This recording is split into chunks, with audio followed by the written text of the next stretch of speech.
চাঁদার নামে জুলুমবাজির অভিযোগ তৃণমূলের বিরুদ্ধে। অভিযোগ 10,000 টাকা চাঁদা চাওয়া হয় এক ব্যক্তির কাছ থেকে। তিনি প্রতিবাদ করে তাকে মারধর করা হয়, শুধু তাকে নয় প্রতিবাদী স্ত্রীকেও মারধর করা হয় এবং পুরো অভিযোগটা তৃণমূলের বিরুদ্ধে উঠছে। চাঁদা দিতে না পারায় তাকে ফেলে মারধর করা হয় বলে অভিযোগ। তপসিয়ার ঘটনা, তপসিয়ায় পুজোর চাঁদার নামে জুলুমবাজি তৃণমূলের। প্রতিবাদ করায় এক ব্যক্তিকে বেধড়ক মারধর করা হয়, ফেলে মারধর করা হয় বলে অভিযোগ। শুধু তাকেই নয়, তার স্ত্রীকেও মারধর করা হয়।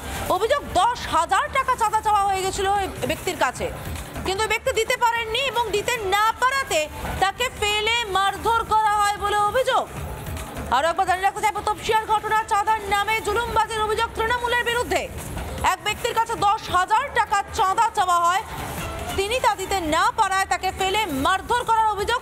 শুধু তাই নয়, তার স্ত্রীও বাদ যাননি এই মারধরের থেকে, তার স্ত্রীকেও মারধর করা হয় বলে অভিযোগ। কালকে হঠাৎ আমার ভাইয়ের সঙ্গে কথা কাটাকাটি হয়, যেটা শুনলাম পরে, যে টাকা এক্ষুনি দিতে হবে, কিন্তু 4,000 টাকা না, ওটা 10,000 টাকা দিতে হবে। আমি তখন প্রোটেস্ট করি, কেন 10,000 টাকা দেবে?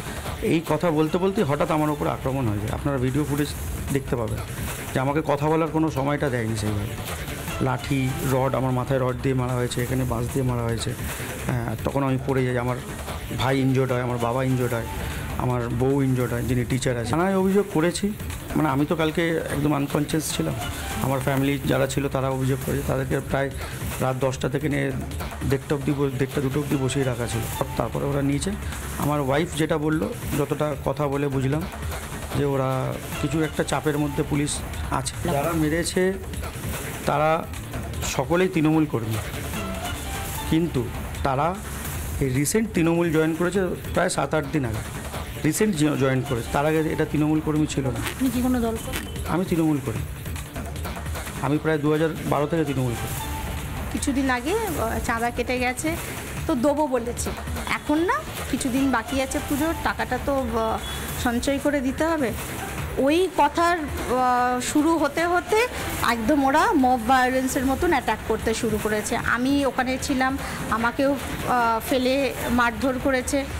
ঠিক আছে, আমার শাশুড়ি গেছিলো, আমার শাশুড়িকেও মেরে হাতের শাখা টাকা ভেঙে দিয়েছে। হাজব্যান্ড তো ব্রুটালি ইনজার্ড। আমার শ্বশুর যে 60 আপ, তার গত বছরে কার্ডিও অপারেশন হয়েছে, তাকেও বুকে পেটে লাথি মেরেছে, এমন মেরেছে দাঁত পর্যন্ত খুলে পড়ে গেছে। আমার দেওর গেছে, আমার দেওরকেও মেরেছে। এই ঘটনা হয়েছে।